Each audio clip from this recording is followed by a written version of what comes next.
Welcome to Complexity Made Simple. My name is Paul Allen, and the subject of today's video newsletter, well, because I've had lots of time on my hands, I've been thinking about best practice in lean. So I guess what we're going to talk about is lean best practice.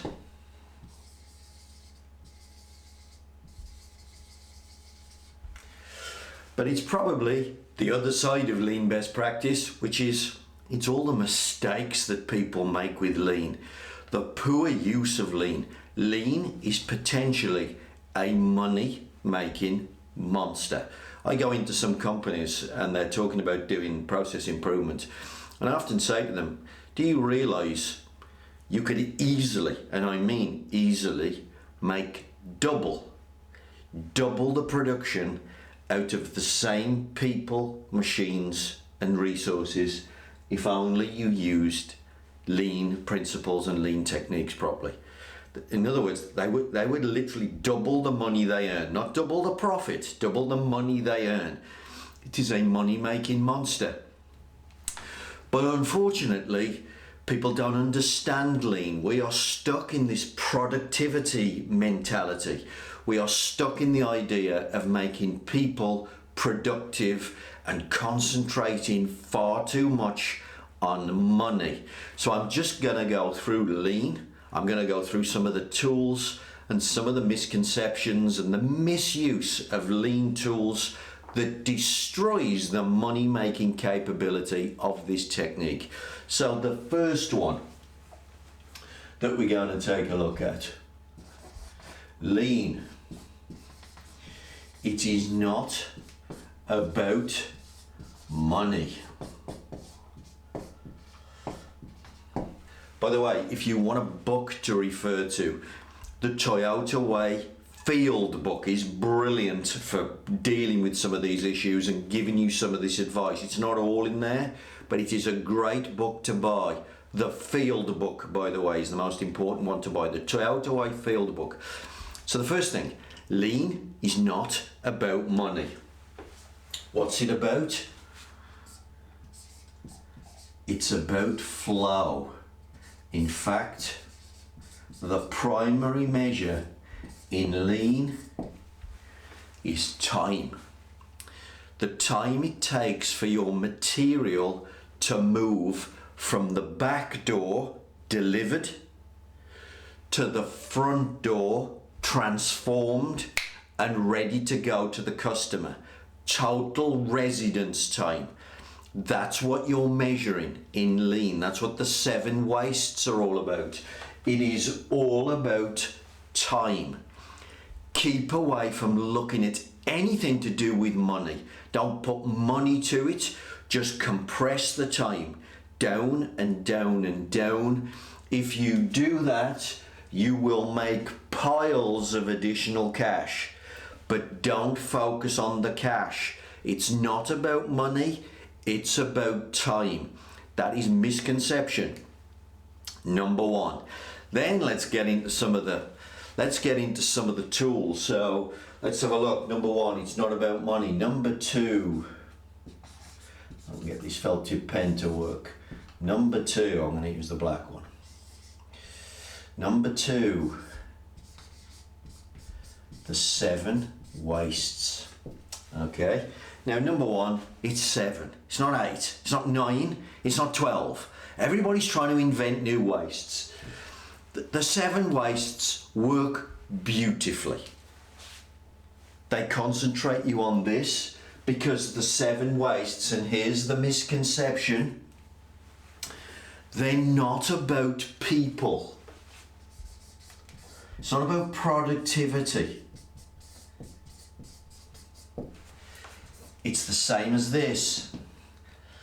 The 7 wastes refer to the material flowing through your system. So the 7 wastes help you to improve flow time, which helps you to make more money. If you focus on people, if you focus on the productivity of your people, you won't do this right. It's not about your people. Your customer cares about one thing and one thing only. They care about the material that you are transforming into the item that they wish to purchase. That's all they care about. If your people are working really hard to do that and they're very productive, they don't care if the order's late. What they care about, how fast do you get me the order? How fast do you get me the material? Do you get me the material on time? The 7 wastes are not about people. Avoid that. Concentrate on the material. There is definitely not 8. This bloody thing drives me crazy. The 8th waste is wasted intellect or wasted people power, wasted skills. Customer don't care about that. They care about this. If you waste all the brilliance in your company, customer, who cares? They care about the fact that they ordered a felt tip pen from you. They expect it to arrive next Monday. Does it arrive next Monday? That's all they care about. How quickly can you transform plastic into one of these? It's about the material. The 8th waste is nonsense. Avoid it. Okay, what else we got there? I mean, the good example about where you get focused on people think about waiting. So if an operator's waiting, they think that's waste. It is to an extent. But if the operator is waiting for the machine to finish the task that's transforming the material, actually the material is having value added to it. That's not waste at that point. So you've got to be careful with the 7 wastes. You've got to get it right. It's not about people. The next one, linked to the 7 wastes. The 7 wastes are often referred to with a Japanese word of muda. All right, but there are 2 other words that people don't concern themselves with. Let's spell this right. Mura and muri. Now these 2 come first. You should deal with these 2 first before you even get onto this. Because if you have these 2, you'll always have bucket loads of this. Now what are these 2? One of them is variability. Usually, and if you look at the Toyota Way field book, they'll tell you this. One of the key things that drives variability in your company is your planning system. They plan massive batches, then small batches, then they don't make the product at all. There's a big gap, then they ask you to produce a middle-sized batch, and then the batch goes up and down and none again.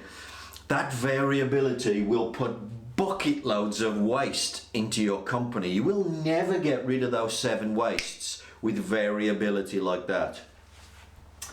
Variability, the other one, is overburden. So these 2 are the most important. These are more important than waste. Overburden and variability. Now what is overburden? A way of thinking about overburden is doing activities that shouldn't be there. Doing rework after you've made an item. Yeah, so having to dress it or improve it or do some little repair exercise on it. That's overburden. You're putting extra hours in you didn't plan for. You haven't got the people to do that. So you're stressing your labour capacity, for example. If an operator is sitting on a production line and they're supposed to be doing something very simple, but every now and again a part is presented to them that isn't correct. So they have to do a little rework exercise. So suddenly, instead of being able to do 100 an hour, because they do the little rework exercise, they can actually only do 80 an hour, or they stress themselves out trying to achieve the target. These 2 have to be got rid of first before this is tackled. Now, all of these, by the way, this is a result, all these misconceptions and misuses of lean, a result of people not reading and learning. You have bucket loads of time right now. Go and read and learn about lean and its true application and the real understanding of these things. What's the next one? Well, let's talk 5S. Here's another misconception that drives me crazy. In capitals, 5S. Jesus. Will you stop using it to clean up? Nobody values cleaning. Senior management certainly don't, and the people on the shop floor just think of it as getting in the way of making money. Because when you use it just as a cleaning tool, that's exactly what it is. It's getting in the way of making money. What is it really? It's a continuous improvement tool. A better phrase for 5S is workplace organization. Workplace organization. What you should constantly be doing, of course, with your workplace organization is trying to improve it so you can make the cycle times quicker, make the material flow faster, take away overburden, take away frustrations. A great person to go and look at, Paul Akers. Paul is a lean master as far as I'm concerned. His company is called FastCap. Paul owns this company, FastCap. Paul has a rule for all his workers. Every morning, the first 30 minutes of your day, you must do continuous improvement. You have to improve something. It only has to be small, but you have to improve something in the first 30 minutes of your day, and then you can get on and do some work. What's he doing? He's driving 5S and he's driving workplace organization, but he's turning it into a money-making monster. 5S is about standardizing your workplace. It's about making everything available, everything easy for the operator, closest to the workplace, no searching, no walking around, no misunderstandings, standard operating procedures, clear and unambiguous, at the point of activity, tools at the point of activity, material delivered at the point of activity, so that they make piles and piles of cash for you. That's what 5S does. It is a cash making machine, but nobody uses it like that because you're all bloody obsessed with it being cleaning. It's partly because step 3 is sweep or shine, and everybody gets stuck at step 3 and you go shine, shine, shine, shine, shine. This guy, Paul Akers, he's at step 4 and 5, standardization and continuous improvement, and he's constantly doing those. And he's moved beyond step 3. Move beyond step 3 in your 5S. Turn 5S into a money-making monster. It is fantastic if you do it right. What else have we got? And finally, we're going to talk about pull. The last misconception. The number of times that I'll ask people, or we'll discuss a pull system, and we'll discuss how a pull system works, and they'll always say, but that's what we do when we get an order and we take some material off the shelf, we replace it with some other material. They say, that's what we do.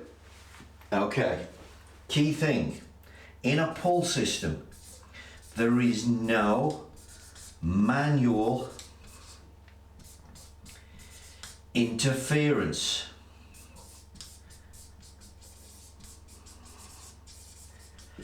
No manual interference. The system is automatic. It is a make to stock system.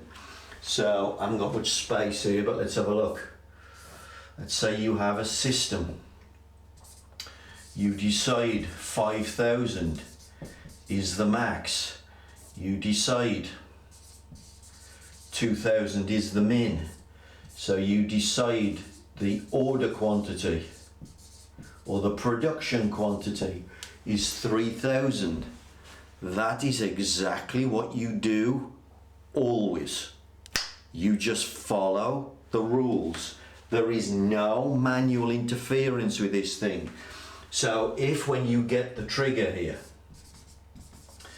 the trigger to buy or the trigger to make, it doesn't matter which technique you're using here, what you must avoid is saying, the pull system says we need to buy 3,000, but I've just looked at incoming orders and we don't seem to have very many incoming orders. I'll only order 1,000, or I won't order at all. That is not a pull system. Pull system, you decide what the rules are, then you follow them. Typically, the only manual interference you might make is a review every 6 months. So if the review suddenly says, we think the maximum now should be 6,000, we think the minimum should be 4,000, and therefore the order quantity should be 2,000. If you have a review every 6 months and they're the new rules, you follow the bloody rules for the next 6 months. There is no manual interference. You will destroy your pull system if you do that. It will not work. By the way, just to point out, I will say something in the defense of computers at this point. By the way, if you manually interfere with your MRP system, if you decide to use a computer here instead of a pull system, if you manually interfere with that, guess what you'll do? You'll destroy the bloody system. Hands up, how many people have a computer that doesn't work properly? Yes, that's everybody, isn't it? It's because you keep bloody manually interfering with them. Set the system up, get your hands off, and let it work to the rules that you've calculated. Every 6 months, take a view. If you think the demand is suddenly going down for some reason and you want to change this, 3,000, 1,000, fantastic. But you only do that once every 6 months. Stop getting these things wrong, folks. Lean is an absolute money-making monster. It really is. But you got to do these things right. You got to read up on them. You got to learn how they work. You got to apply them properly, and then you can make your company make piles and piles of cash. Hopefully, lean misconceptions. How to be world class with your lean. I don't know a single company, by the way, in the UK that does this properly. Everywhere I go, everybody's using 5S to clean up. Everybody's misunderstanding pull systems. They're manually interfering and screwing them up. Come on, folks. Let's get this right. Use lean to the best of your ability. Take your competition to the cleaners and just make piles and piles of cash if you get it right. Finally, I'm going to write it on here, I haven't got the space, but Six Sigma is the other thing that I specialise in, of course. Six Sigma. What is it? It's just world-class technical problem solving. That's all it is. So your engineers should have this in their back pocket. They should have Six Sigma in their back pockets because you'd want them to be world-class technical problem solvers, wouldn't you? That's all Six Sigma is. So get lean right, get your engineers to be world-class at Six Sigma, and you'll make piles and piles of cash. And when we come out of this lockdown, the world economy is gonna boom like crazy. Guys, let's use lean properly and make piles of cash.